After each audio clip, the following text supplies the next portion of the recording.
नमस्ते वॉरियर्स। मुझे यकीन है एंकिलोजिंग स्पॉन्डिलाइटिस के प्रोग्रेशन के बारे में और आपके फ्यूचर के बारे में आपके मन में तरह तरह के अलग अलग सवाल आते ही होंगे। क्या ये जिंदगी भर ऐसे ही चलता रहेगा दर्द? क्या जिंदगी भर इसकी गोली ऐसे ही खाते रहनी पड़ेगी? क्या कभी रेमिशन सच में प्राप्त होगा? क्या 50 साल के बाद इसका प्रोग्रेशन अपने आप रुक जाएगा? क्या हर वॉरियर अल्टीमेटली फ्यूजन का शिकार होगा? ऐसे और इसी प्रकार के अन्य सवाल एंकिलोजिंग स्पॉन्डिलाइटिस के प्रोग्रेशन के बारे में। तो चलिए आज के वीडियो में इन्हीं सवालों का जवाब ढूंढते हैं। चलिए देखते हैं। आज कुछ सवाल और कमेंट्स के साथ चालू करते हैं। नवनीत विक्रम सिंह की कमेंट है, थैंक्स अ लॉट सर, आपने हम सब में जो ठीक होने की उम्मीद जगा रखी है उसके लिए आपका तहे दिल से शुक्रिया। Navneet Singh, thank you very much. मुझे खुशी है कि मैं आपकी और आप जैसे अन्य वॉरियर्स की इंफॉर्मेशन के साथ मदद कर पा रहा हूँ। आपके कमेंट से जो दिख रहा है मुझे, आपको इस इंफॉर्मेशन का फ़ायदा हो रहा है और इसी की वजह से ये चैनल बरकरार है, चल रहा है और आगे भी चलेगा। Thank you very much. मेरा एएस कंट्रोल में है। इस बार पहली बार 4 साल में सीआरपी 3.5 आई, बट मेरे डॉक्टर ने बोला कि चाहे जितनी दवा खा लो, जितना कंट्रोल कर लो, 60 जाते-जाते फ्यूज़ होना ही है। यही सत्य है। थोड़ा नर्वस हूँ सुनकर। आपसे रिप्लाई की उम्मीद है कि आप इसके बारे में अपना कीमती समय दें। तो क्या सही में हर वॉरियर को कभी न कभी आगे जाकर फ्यूजन होगा ही होगा? चलिए देखते हैं आज। खुशवा का क्वेश्चन है, सर कितने परसेंट में बैम्बू स्पाइन हो जाता है इस बीमारी में? प्लीज़ बताइए। चलिए यही चीज़ आज हम डिस्कस करेंगे। ये है नॉर्मल सेक्रोइलियक जॉइंट, ये नॉर्मल आदमी का बोन्स है। ये है सेक्रम बोन, ये है आइलियाक बोन्स और इन दोनों के बीच में जो आप ये देख रहे हैं ये सेक्रोइलियक जॉइंट है। ये नॉर्मल आदमी है, उससे उसे इस जॉइंट में कोई सूजन नहीं है, कोई दर्द नहीं है। उसका एक्स-रे अगर देखेंगे तो हम वो भी ऑब्वियसली नॉर्मल होगा। ये सेक्रम बोन है, ये आइलियाक बोन है और इन दोनों के बीच में जो आप ये क्लियर कट लाइन देख रहे हैं या गैप देख रहे हैं, यही सेक्रोइलियक जॉइंट है। तो नॉर्मल आदमी और उसका नॉर्मल एक्स-रे। एक्सियल स्पॉन्डाइलोआर्थराइटिस या एंकिलोजिंग स्पॉन्डिलाइटिस गठिया की प्रोसेस में क्या होता है? तो इसमें इन जोड़ों में सूजन आ जाती है, इन्फ्लेमेशन हो जाता है, तो नॉर्मल ये जॉइंट है। एंकिलोजिंग स्पॉन्डिलाइटिस की प्रोसेस में ये आप देख रहे हो यहाँ पे इस जोड़ में सूजन आ जाती है।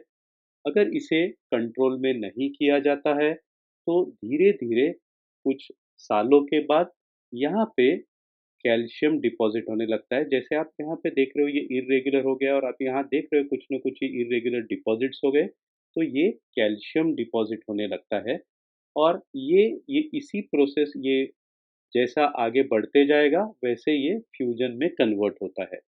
तो इस फ़ेज़ में जिस फ़ेज़ में सिर्फ़ सेक्रोइलियक जॉइंट में सूजन है, इन्फ्लेमेशन है, लेकिन कैल्शियम अभी तक नहीं डिपॉज़िट हुआ है, फ्यूजन नहीं हुआ है, उस फ़ेज़ में अगर हम देखेंगे तो दर्द ज़रूर होता रहता रहता है वॉरियर्स को बटक्स में।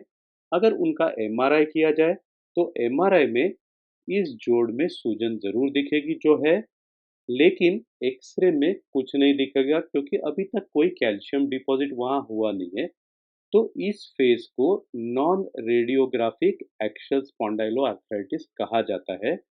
इस फ़ेज़ में दर्द तो सेक्रोइलियक जॉइंट में होता है क्योंकि इन्फ्लेमेशन है, लेकिन एक्स-रे में कुछ दिखता नहीं है क्योंकि अभी तक ये काफ़ी अर्ली स्टेज में है। सिर्फ़ एमआरआई में एसआई जॉइंट में सूजन दिखती है। अगर इस फ़ेज़ में ये कंट्रोल में ना आए, आगे प्रोग्रेस होता ही रहे, तो कुछ वॉरियर्स में यहाँ पे कैल्शियम डिपॉज़िट होने लगता है। अर्ली स्टेज में थोड़ा कैल्शियम डिपॉज़िट होता है, जैसे टाइम बीतता है ज़्यादा कैल्शियम डिपॉज़िट होता है, तब जाकर ये दोनों हड्डियाँ एक में को जुड़ जाती है कैल्शियम की वजह से और इस स्टेज को फिर फ्यूजन कहा जाता है। फ्यूजन एक्स-रे पर कैसे दिखता है? तो यहाँ अगर आप देखेंगे, यहाँ देखेंगे तो आप इन दोनों हड्डियों के बीच में ये क्लियर कट जॉइंट की लाइन दिख रही है। इसमें फ्यूजन की वजह से कुछ जॉइंट लाइन दिख ही नहीं रही है। दोनों हड्डियाँ एक में को लिटरली चिपक गई है। तो इस प्रोसेस को फ्यूजन कहा जाता है। तो नॉन रेडियोग्राफिक एक्सपा ये स्टेज में एक्सरे में कुछ नहीं दिखता है। तो रेडियोग्राफिक एक्सियल स्पॉन्डाइलोआर्थराइटिस फेज में एक्सरे में चेंजेस दिखने चालू होते हैं। जब एक्सरे में चेंजेस दिखने चालू हो या फ्यूजन हो तो उस फेज को फिर जाकर एंकीलोजिंग स्पॉन्डिलाइटिस कहा जाता है। यहाँ से चालू होकर जब से सेक्रोइलियक जॉइंट में सूजन होती है, वहाँ से लेकर फ्यूजन तक पूरे स्टेज को एक्सियल स्पॉन्डाइलोआर्थराइटिस कहा जाता है। और जब एक्सरे में चेंजेस दिखे, उतने स्टेज को रेडियोग्राफिक एक्सियल स्पॉन्डाइलोआर्थराइटिस कहा जाता है। और सिर्फ वो फेज जिसमें एक्सरे में चेंजेस दिखे या फ्यूजन दिखे, उस फेज को एंकीलोजिंग स्पॉन्डिलाइटिस कहा जाता है। ये फ्यूजन सेक्रोइलियक जॉइंट्स में भी होता है और रीढ़ की हड्डी या वर्टिब्रे के जॉइंट्स में भी, उनके लिगामेंट में भी होता है। इसी चीज को ये ग्राफिकल रिप्रेजेंटेशन है। इस प्रोसेस की अर्ली फेज जिसमें दर्द बटक्स में होता है, एमआरआई में सेक्रोइलियक जॉइंट में इन्फ्लेमेशन दिखता है जिसे मैरो एडिमा कहा जाता है, लेकिन एक्सरे बिल्कुल नॉर्मल होता है। उस फेज को नॉन रेडियोग्राफिक एक्सियल स्पॉन्डाइलोआर्थराइटिस कहा जाता है। और आगे बढ़कर जब कैल्शियम डिपॉजिट होने लगता है, एक्सरे पे एंकीलोजिंग स्पॉन्डिलाइटिस प्रोसेस के चेंजेस दिखाई देने लगते हैं, फ्यूजन दिखाई देने लगता है, तब जाके इसे रेडियोग्राफिक एक्सियल स्पॉन्डाइलोआर्थराइटिस कहा जाता है। और सिर्फ इस फेज को एंकीलोजिंग स्पॉन्डिलाइटिस कहा जाता है। इसकी मदद से हम एक्सियल स्पॉन्डाइलोआर्थराइटिस के नेचुरल प्रोग्रेशन को समझते हैं।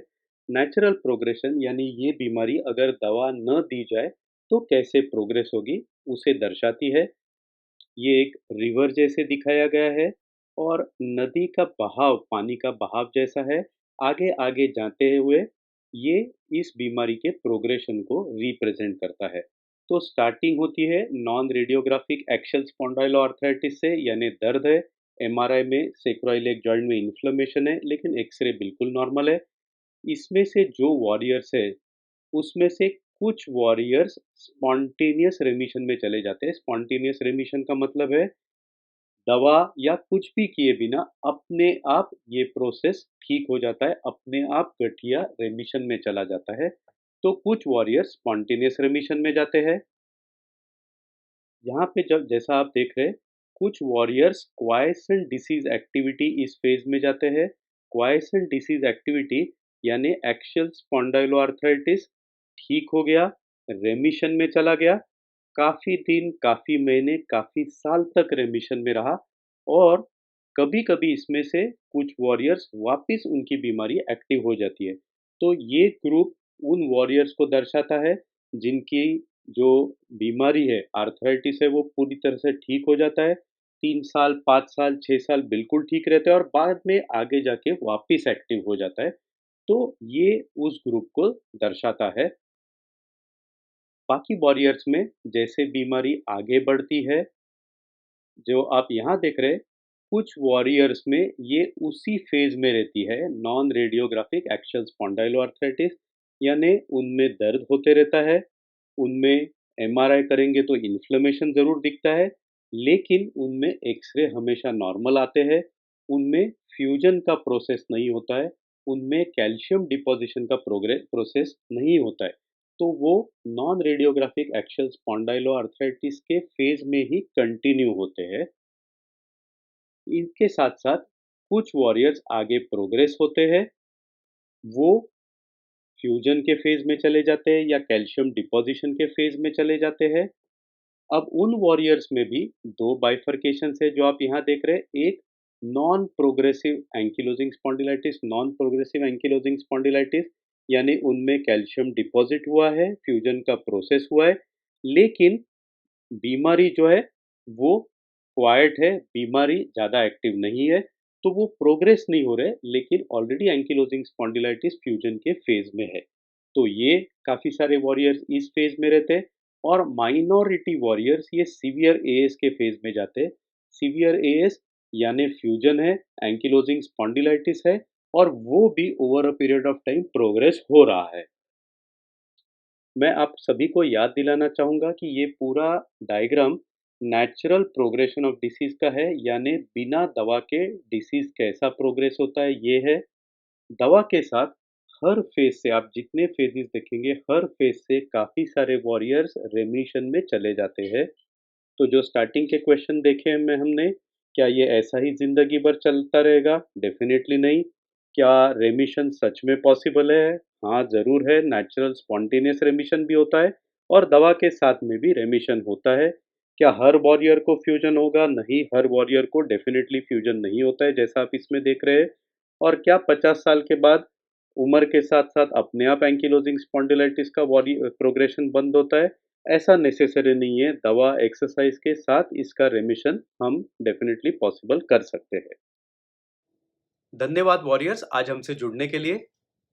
अगले हफ्ते ज़रूर मिलेंगे और एक वीडियो के साथ। तब तक के लिए इजाज़त दीजिए, मुस्कुराते रहिए। धन्यवाद।